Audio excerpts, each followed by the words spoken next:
tanto alboroto con esto de la reforma fiscal? Uno no sabe qué pensar, porque la gente común no sabemos de eso.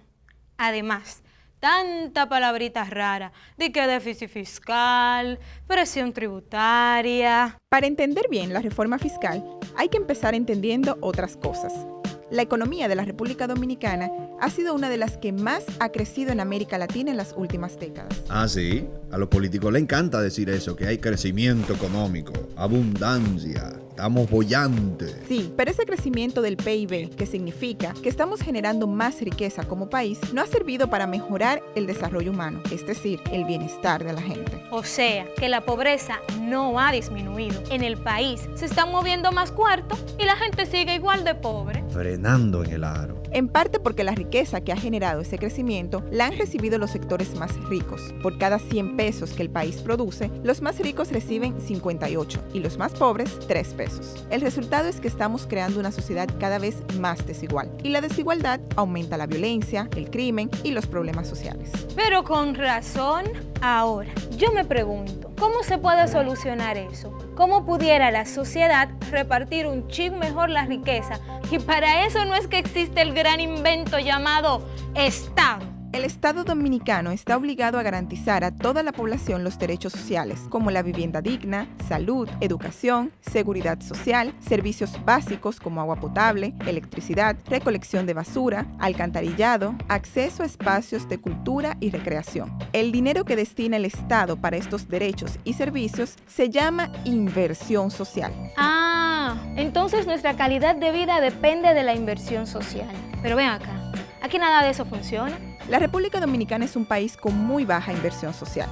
De hecho, es uno de los países que menos invierte en lo social en toda América Latina. Ya me lo sospechaba. Los países del mundo con mayor inversión social le destinan más del 25% del PIB. Pero en República Dominicana, la inversión social en el 2012 fue de apenas un 8.4%, menos de la mitad de todo el presupuesto nacional. Y entonces, ¿en qué está gastando el Estado el dinero? Una de las cosas a la que más dinero se destina es a pagar la deuda pública. Lo que se gasta en pago de deuda pública es casi igual que todo lo que se invierte en salud y educación juntos. Deuda pública, el DH. Pero con razón es que no hay cuarto para la gente. ¿Y qué es esto, Dios mío? La deuda pública es la deuda del Estado. El problema es que el Estado dominicano se ha endeudado mal, tomando prestado más de lo que puede pagar o a intereses muy altos. Cada año una mayor parte de lo que recauda el Estado se destina a pagar la deuda, con lo cual estamos pagando deuda con más deuda y los intereses siguen subiendo. La deuda ha venido creciendo fuertemente, especialmente desde el 2000 en adelante. Repartido, al 2012 cada dominicano o dominicana debía más de 70,000 pesos de deuda pública. El total de la deuda para ese mismo año era de más de 682,000 millones de pesos. Es decir, que si dedicáramos todo el presupuesto nacional de un año completo solo a pagar la deuda, todavía no da. No, pero esto es serio.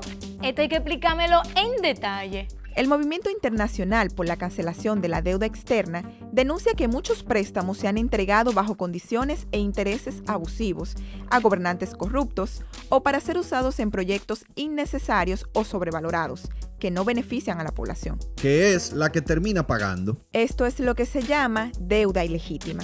Pero mira qué interesante. ¿Y aquí en República Dominicana habrá deuda ilegítima? Deberíamos de hacer una auditoría de la deuda pública, a ver qué encontramos por ahí. ¿Y si la hay? ¿Pudiéramos usar ese dinero para salud o educación? Si usáramos todo el dinero que recaude el Estado en inversión social, tendríamos un 14% del PIB, pero vimos que los países que más invierten en lo social dedican más del 25% de su PIB. ¿Cómo es que nuestro presupuesto nacional completo ni siquiera alcanza ese 25%? Eso es porque el país tiene una baja presión tributaria. ¿Una qué? ¿Y eso en español es? Que el Estado no tiene suficiente dinero porque recauda muy poco por vía de impuestos en comparación con el tamaño de la economía. Muy poco impuestos. Ay, ñeñe. Espérate. ¿Cómo es eso de los impuestos? La mayor parte de los ingresos del Estado dominicano provienen de impuestos que deberíamos pagar todos y todas. Pero ¿y entonces dónde está el problema? Hay impuestos progresivos que son más altos para quienes ganan más o más tienen, pero también hay impuestos regresivos que son iguales para todo el mundo, sin importar cuánto dinero gane cada quien, como los impuestos al consumo de productos. Por ejemplo, yo sé que en una tarjeta de llamadas de 100 pesos o por cada 100 pesos de gasolina, más o menos 30 son de impuestos. Mientras menos ingreso tiene una persona, mayor es la proporción de su dinero que se va en pagar estos impuestos. Es decir, los impuestos regresivos exigen un mayor sacrificio a los más pobres. Ah, pero eso no está de nada. Entonces los impuestos regresivos deberían ser los más bajitos. En República Dominicana, los impuestos al consumo de productos y servicios representaron el 56% de las recaudaciones en el 2012. Por el contrario, el impuesto sobre la propiedad solo aportó el 6% y el impuesto sobre los ingresos el 30%. Esto significa que nuestro sistema de impuestos es altamente regresivo y tiende a promover la desigualdad. Pero ven acá, ¿y qué fue entonces lo que hizo la famosa reforma fiscal? Las reformas fiscales de las últimas décadas han reforzado aún más la regresividad. Por ejemplo, el ITEVI se creó en 1984, cuando aquel acuerdo con el FMI, y era de un 6%. Cada reforma lo fue aumentando hasta el 18% que pagamos hoy. En la última década, la tendencia ha sido la de aumentar los impuestos regresivos, porque son más fáciles de cobrar y afectan a quienes tienen menos capacidad de incidir en las decisiones del Estado. O sea, a los pobres. América Latina es la región del mundo con el sistema de impuestos más regresivos y el de República Dominicana es todavía más regresivo que el promedio de América Latina. Pero ¿por qué será que siempre estamos en los últimos lugares? Nosotros estamos entre los primeros en corrupción.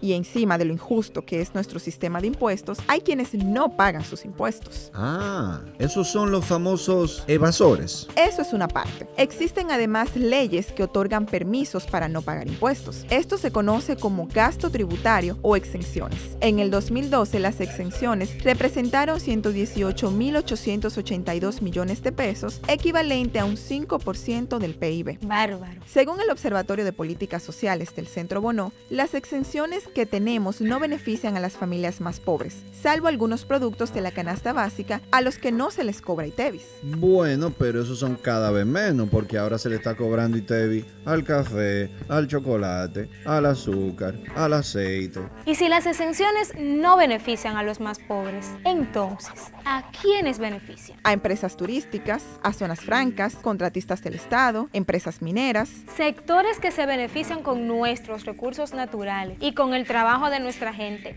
y no le devuelven al Estado en impuestos. Bueno, ¿será que por lo menos crean empleos? No tanto. El crecimiento económico dominicano ni genera la cantidad de empleos que se esperaría, ni logra ofrecer salarios dignos. El desempleo no ha disminuido y el salario del 88% de los empleados formales no alcanza para cubrir el costo de la canasta básica. O sea, que la gran mayoría recibe mala paga, recibe poca inversión social y tiene que pagar impuestos.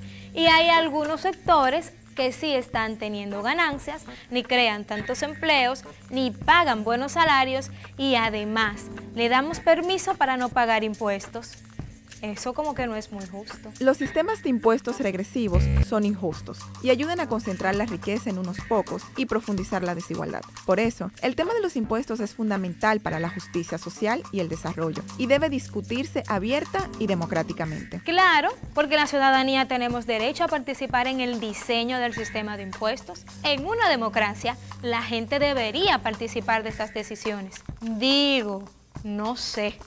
¿Tú qué piensas? Pongamos todo en claro. Los ingresos del Estado, que pueden ser por impuestos o por endeudamiento, y los gastos del Estado, que pueden ser para inversión social o no social, todo esto es lo que se llama política fiscal. Ahora entiendo. Una reforma fiscal no es más que un cambio en la manera en la que el Estado recauda dinero y lo invierte. Y resulta que sí necesitamos un cambio.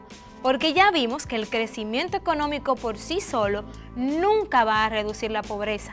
Si seguimos con una política fiscal como la que tenemos, en que, primero, algunos de los sectores que más se benefician del crecimiento no pagan o pagan pocos impuestos. Esto pone una carga más pesada sobre los pobres y el Estado no recauda suficiente para invertir más en lo social. Segundo, el Estado se endeuda como cosa loca, sin transparencia ni responsabilidad, y luego destina enormes cantidades de presupuesto a pagar una deuda inflada, con lo cual no hay más recursos para la inversión social. Y por último, el presupuesto nacional no prioriza la inversión social y se distribuye según los intereses de algunos sectores, no de la mayoría. Y eso sin contar lo que se pierde en corrupción y despilfarro, en vehículos de lujo, en botellas, en nóminas consulares, en el barrilito. En resumen, así el asunto como que no cuadra. Esta es la receta para mantener y profundizar la pobreza. ¿Qué diferente sería si la distribución del presupuesto se hiciera con participación de la ciudadanía y se destinara más a la inversión social? Porque el dinero que los gobiernos invierten es patrimonio de su ciudadanía. Si se reforma el sistema tributario para que sea más progresivo y justo, haciendo pagar a quienes más ganan y eliminando las enormes exenciones a las grandes empresas.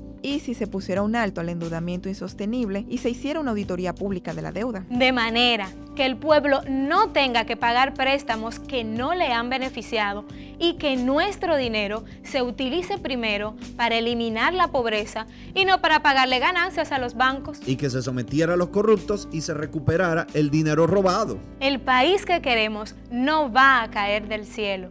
Edúcate en estos temas, infórmate, involúcrate, que como dijo alguien, la lucha es larga. Empecemos ya. Aunque yo diría que aquí ya hemos empezado.